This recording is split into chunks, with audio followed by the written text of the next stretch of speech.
What's up, guys? This is Lucid Rain, and today we are basically dedicating this episode to mental health and everything that kind of comes with that. Well, we may or may not make another episode depending on how this goes because of such a broad topic that mental health is. So we'll see how it goes. But the first thing I want to kind of start with is like social media's effect on like people's psyche and their mental health and all that kind of shit. Do you think, like, negative or positive, do you think it has an effect on like your mental health at all, or do you think it's kind of just neutral and doesn't really matter? No, I think it has a lot of effect on your mental health in a bunch of different aspects of life as well. I mean, it's of course gonna vary person to person, but I've seen it both ways. I've seen people say social media is like very, very detrimental to their mental health, and I've seen people say it's very good to them. So it varies, but what would you say? Like positive or negative or kind of in the middle? I guess it depends on how you're using it. Yeah, for sure. So if you're depressed and you're looking at sad shit all day long, it's probably gonna end up, not helping you and being detrimental to your life. Well, another problem people run into is you know how people on social media, they tend to only show the parts of their life that they want to show you. So they don't show the bad parts of life usually. They just show them having a good time, or maybe only the times where they look good, like appearance wise. So people that are already not, feeling great about their own lives may look at other people's lives on like fucking Instagram or Twitter or whatever, and they'll be like, wow, this person's life is so much better than mine, and they look so much better than me, and etc. So that's kind of a super fucking toxic Or if you mindset. don't have many people to talk to, and then you're kind of just sitting there trying to find people to talk to all the time, and then that probably would get demoralizing. Yeah, Quick. it probably would. Yeah, I mean, especially if you're looking for someone that'll stick around in any capacity, then yeah, I mean, the internet is like, it's a good and a bad place for that. I should say social media is a good and a bad place for that. People sometimes don't realize that people on social media literally only show like what they want to show you. So the whole thing where it's like, oh yeah, these people's lives are so much better than mine, I wish I had what they had, or whatever, is like, I see why it would be a common thing, but it's also irrational. Yeah, I mean, people only, like you said, people only show the best that they have to offer because it's all curated, or you see people in all of their flaws and kind of just like see people wilding out for attention, Yeah.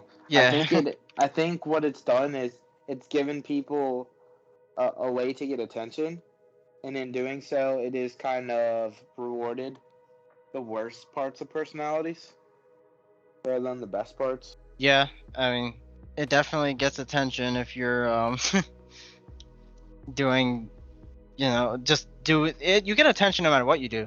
You do the dumbest shit ever, you get attention, or you just do like, I don't know, you say something, a hot take or something, you get attention. It's, it's whatever.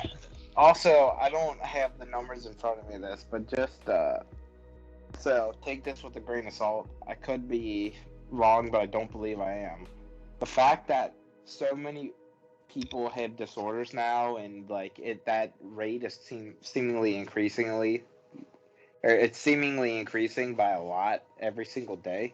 I think a lot of that has to do with attention seeking, because like somebody who has problems that they've had since childhood, they didn't, like, especially us, we didn't grow up with technology. So if you had problems that have persisted since you were a kid, you probably have something that needs to be like clinically diagnosed. Yeah. But if you're online all the time and you're faking disabilities, or you just are doing shit and the real underlying thing is attention, I mean, I guess that's a problem in itself, but it's like people are forcing horrible things on themselves. Yeah. with that, like doing it purposely when it's nothing that anyone wants, you know. Yeah, yeah, that shit's actually irritating for the people that actually do deal with those things, because they, I mean, you can tell. I don't know. I feel like you can tell very quickly when someone doesn't actually deal with something if you have that thing. So like, say someone is like, I don't know, they say they have OCD or like anxiety problems or something, and if you deal with that thing, you can probably identify someone who also deals with that thing pretty easily. And you look at these people online, and they're just like, clearly you do not know what this is like, and it's kind of fucking irritating, to be honest. Yeah, which I mean, I guess different things can have different, different spectrums towards them. So not everyone is going to be the same, but I definitely get what you're saying. Yeah, and like you said, we didn't grow up with. Well, I mean, we did to some extent, but we didn't really grow up with the internet. Not the internet we have now, at least. And so, if we wanted attention at a young age for, quote unquote, having disabilities or whatever, or disorders, we would have to get attention from the people around us. So like, we couldn't just go online and make a post or a TikTok or some shit saying, yeah, this is my problem, this is what's wrong with me, and then get all this attention. Like, it wasn't, if you had to do it in person, and it at that point, was it really worth doing? Like, I don't know. I mean, the reach you have when you're online on a TikTok or whatever is far greater than like your fucking, like, your class in school or something, you know? I agree with you. It's definitely a new territory. Yeah, I guess you could say it. I mean, the internet's been around for a while, but I guess you could say it's a new age-ish problem. People just saying shit for attention. Yeah, I mean, it's a I'm sure it's society always problem. been there, but I'm sure it has, yeah, to some capacity. yeah, so yeah, that's kind of one big issue with social media. So just attention seeking, and even if you want to go into positive, the fact that like you have such a reach, I mean, that's like kind of scary if you think about it, because the reach with in the wrong person's hands is a horrible thing. Yeah, for sure. I lost my train of thought. I'm not sure. I mean, we can move on to the next one if you want. Yeah, we did that. I forgot what I was gonna say. Yeah. So another huge problem with just the internet, and it's like in relation to mental health, is cyberbullying, which is like, I think we can agree that it's way more common than like in-person bullying nowadays. Like, at least me, when I was in like school and shit, I never saw someone get like physically bullied. Yeah, so I saw a post the other day that said this: remember being a kid and doing something really stupid and embarrassing, and everyone calls you a name for about 2-3 weeks, and then it's forgotten and everyone gets over it, and only the people that saw it, and eventually they forget and it dies down. But with social media, someone took a video of it, someone took a picture of it, it's already spread to 5-6 different schools, Yeah. and then you never escape it. Yeah, that's very true. The thing will spread like overnight, and it's on the internet forever, essentially. So Honestly, as authoritarian and shit as this will sound, which, like, I believe it, but not really. I would think putting an age limit on technology, like teenagers, like not being able to use technology for entertainment capacities until you're an adult. yeah, I think, I don't know. I think there should be some sort of like age limit, but adult, I think, is kind of extreme. I think it should be like older teen. Which a lot of the older teens are part of the problem because they're still too immature. Yeah, that's true. Especially, So yeah, there should definitely be some like regulations or something, I guess. yeah, like for social media, because it can, you can put it this way: you can ruin your online footprint when you're really young, and then you'll grow up and your footprint online is still ruined. So you're stuck with your mistakes that you made as a stupid young kid. Think about how many people have job opportunities, big life-changing things ruined because they said something on Twitter when they were like 13 years old. Yeah, it said something literally like over 10 years ago sometimes, and it just absolutely follows them like for the longest. Either it follows them or it just comes back to bite them in the ass, and it's just like, I mean, that in itself can butcher your mental health, and there's honestly not much you can do about that. I mean, yeah, like you can delete stuff, you can delete posts and stuff, but like you know, people re-upload, people repost, people retweet, all that kind of stuff. So you can't really permanently escape that kind of stuff. Yeah, and that's kind of a scary thing to think about. But yeah, I want to say like cyberbullying is definitely way more common than like actual which I don't know which is. I mean, the example you said, like, yeah, it spreads and never goes away. That is worse. I guess you could say that's worse than physical bullying, but at the same time, I don't know because you're not actually physically getting hurt when this is happening to you. So I don't know which is worse. It's irrelevant which is worse, but like, I don't know. I can't really choose which is less bad out of those two. Yeah, I don't know. Like, in regards to social media and just young kids not being able to escape stuff, think about, like, what used to be peer pressure for drugs and different shit like that. Yeah. It's pretty much just people being pressured into troll, you know? Like, Yeah. people kind of getting together and just being dicks to each other and, like, you know, kind of doing the group mentality to just people that are probably online because they don't have good personal, you know, interpersonal skills and shit like that. And then you're taking advantage of them or, you know, something that's already probably not good for them. Yeah, right. Yeah. Yeah, that's a very like toxic thing for sure.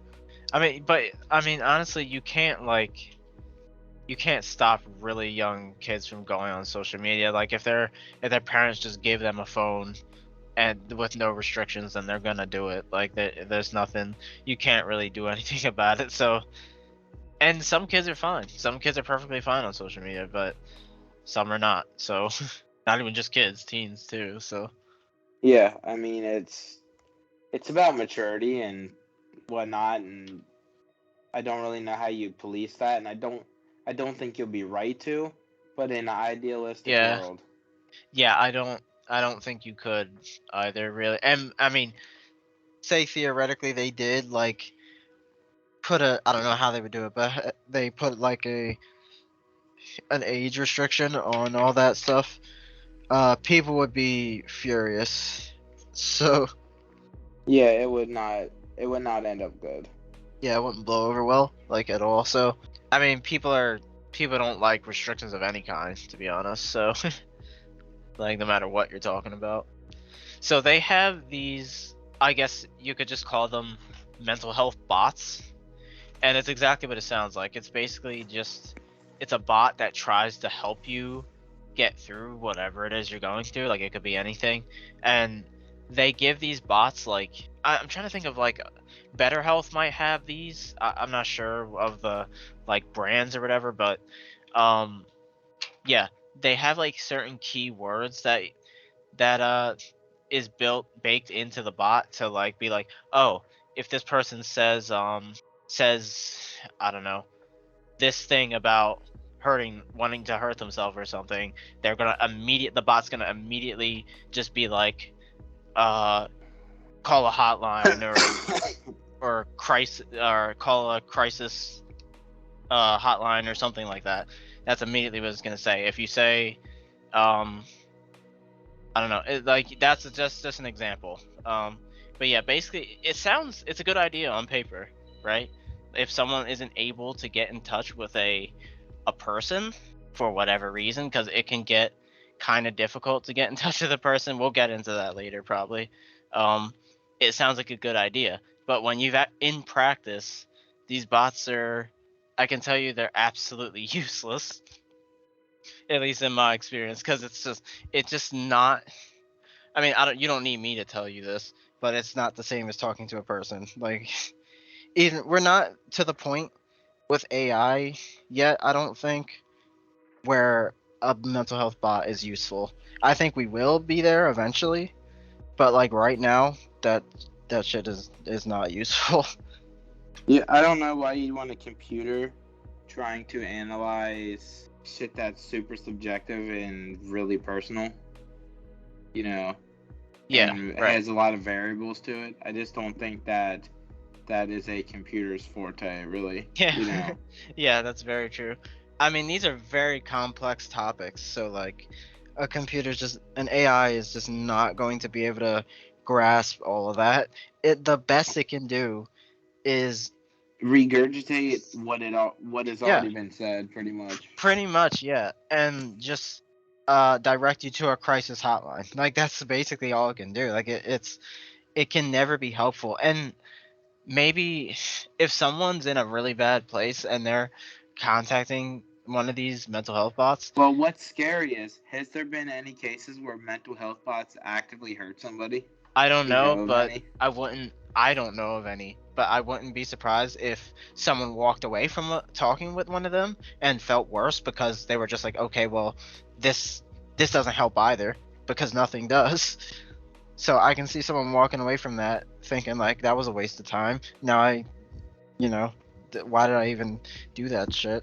So, and like I said, it can, getting an actual like therapist slash psychiatrist can actually be really difficult depends on where you live and depends on a lot of things, but it can be really hard. Some people literally can't do it, and some people literally can't afford it. So I get why they exist, the bots, but we're just not there yet as technology right now. And I Yeah, honestly that. think, sorry, go ahead. You can go ahead.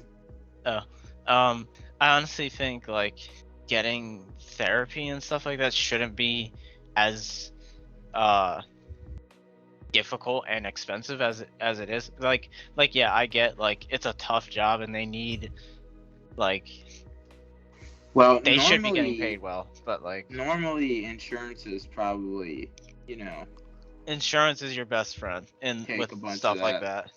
Yeah, for sure. Which, yeah, I mean, talking about like chatbots and kind of just the ideals behind that, um, it just something that impersonal. I just don't see how anyone would think that's helpful, you Yeah. know? Unless Because the the whole bot, point of going to a therapist is, they're reading your body language, you're reading yeah. theirs, and you kind of get like sense the emotion from someone, And essentially. yeah, and also not all the time, but they're also not sharing, but they can use their past experiences to help you in your current experience. What experience does an AI have? It doesn't have past experiences because it's not a person, right? So Yeah, it just it takes literally cannot from help you. whatever it can. Yeah, it just kind of takes stories and Yeah. it can take stuff and formulate something, but it's kind of like when we talked about AI art. It's just taking a bunch of influences and a bunch of keywords and just melding it together, but Pretty it's not much. really making anything, you know? Yeah. Yeah. Like the intention is there, but the technology is not, unfortunately. So I feel like there needs to be I mean, I was about to say there should be something for people who can't get into like therapy, but they do have like group therapy is a lot cheaper, I'm pretty sure, and easier to get into. So there is that. So I guess that would be someone's next option if they couldn't get into like one-on-one therapy. Yeah, I don't have much experience with that, so I wouldn't really be able to tell you. What, group therapy? Yeah. Yeah, I mean, I've done it once and I hated it, so I don't really either. Actually, no, I did it twice, but I hated it every time.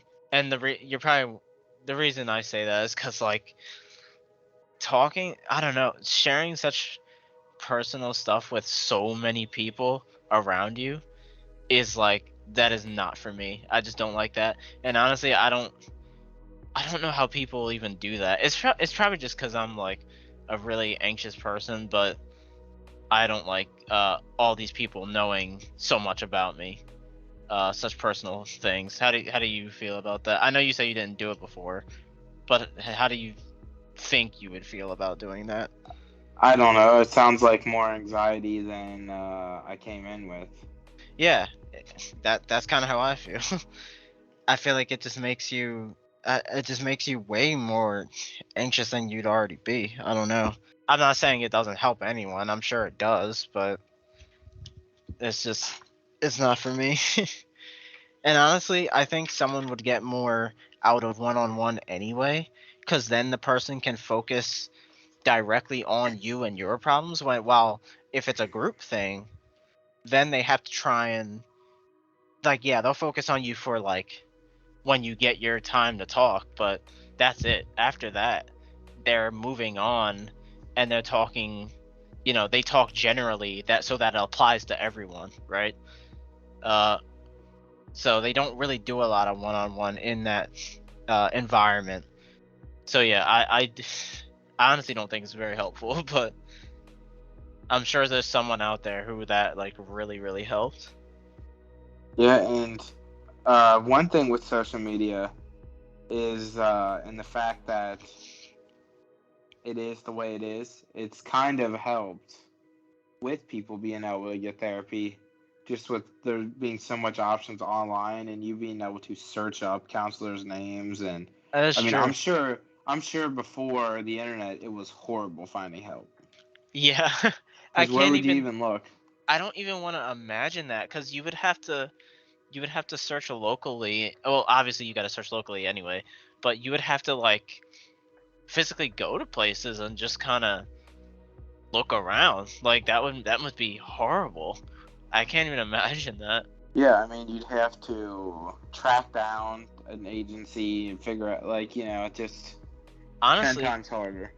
you would probably have to you would I feel like most people back then would go with the first person they saw just because out of the difficulty of finding one of those people anyway. So I feel like if they got someone, price be damned, they would probably just go with them, just to save themselves time. And also, if someone really needs help, like right now, right at that moment, then they're not gonna.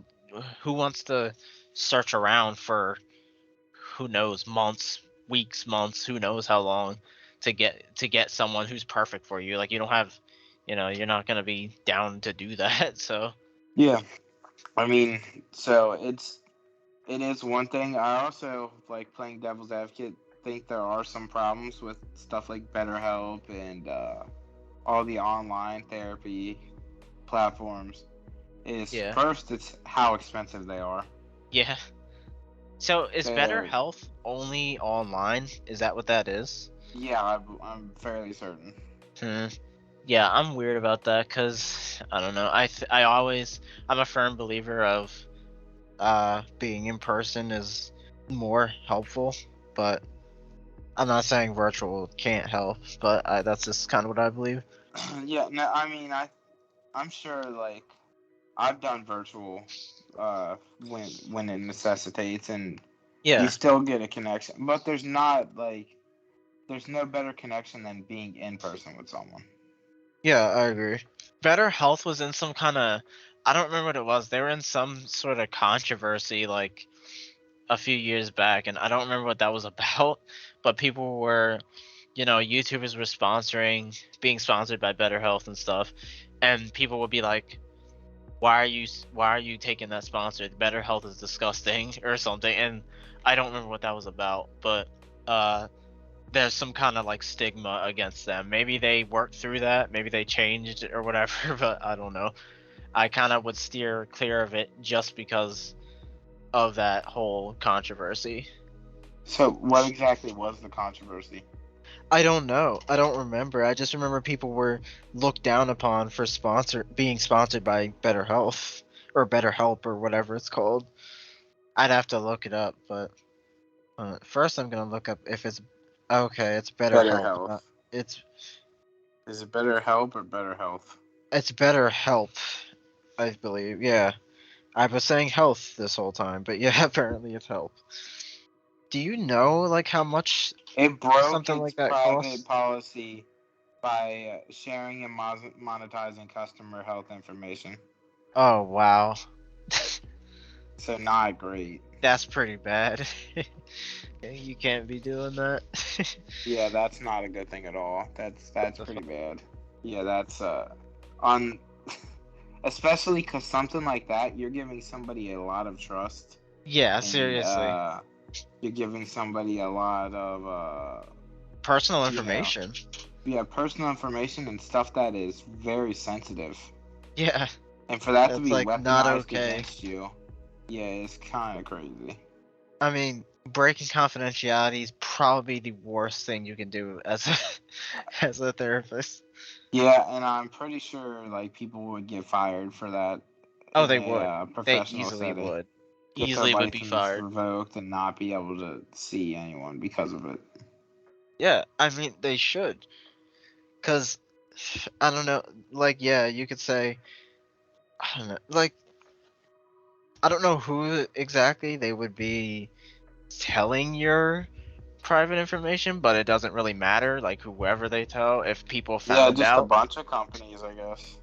yeah, I guess so. I mean, and if people found out you're doing that, you were probably done for.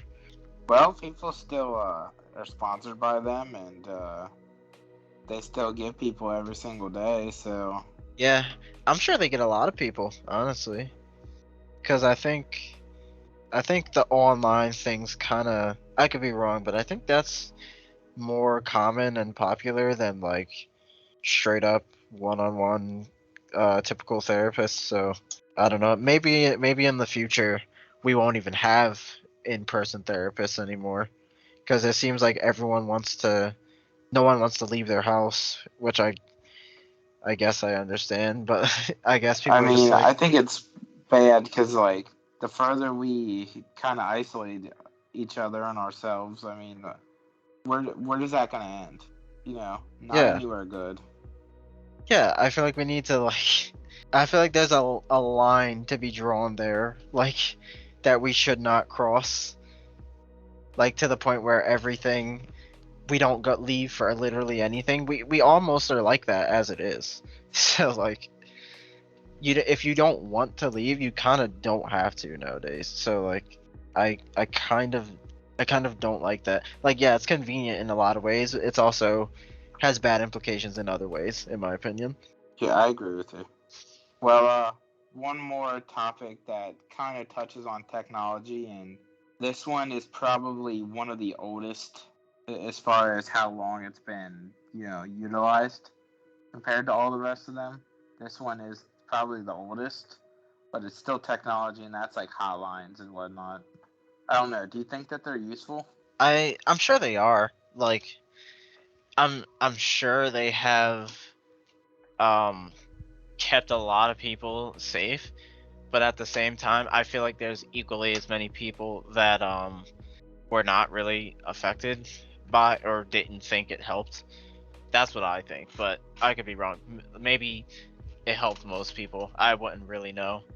But like conceptually, it makes sense that it would help just because like if someone's calling one of these, then they're already looking for a reason to stick around and like not hurt themselves in any way. So chances are if someone's on the other end saying uh yeah, don't do that, you can live for this or that, whatever they say, I don't know what they say, uh they'll chances are they're going to listen because they're calling to begin with because they want some sort of reason to not do what they want to do. So Yeah, I mean, I'm sure that's a pretty hard job. That's oh probably yeah, about the same as being a therapist as far as I think listening to that's way people more and being stressful impartial. Yeah, it probably is.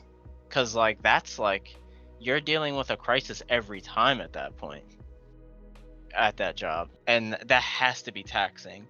Like that has to really weigh on you more than like just someone talking about their everyday issues. Like I don't know, that's a job you'd have to like really be good at or really be used to, I guess, if you can get used to it. Yeah, I don't know. That's one of those things. I'm actually curious, like, what their strategies are, like, if they like do they just say the same thing every time, I wonder, or do they just take it by ear and just see what they say to respond, if you know what I mean? Like, I wonder if they have a certain strategy that they use every single time. Yeah, I'm sure it's probably each person's different, so they do a different approach for each person and kind of feel out the situation. Yeah, right. Well, guys, this was Lucid Rain, and hope you guys enjoyed. And we'll see you guys next time. Peace. Peace.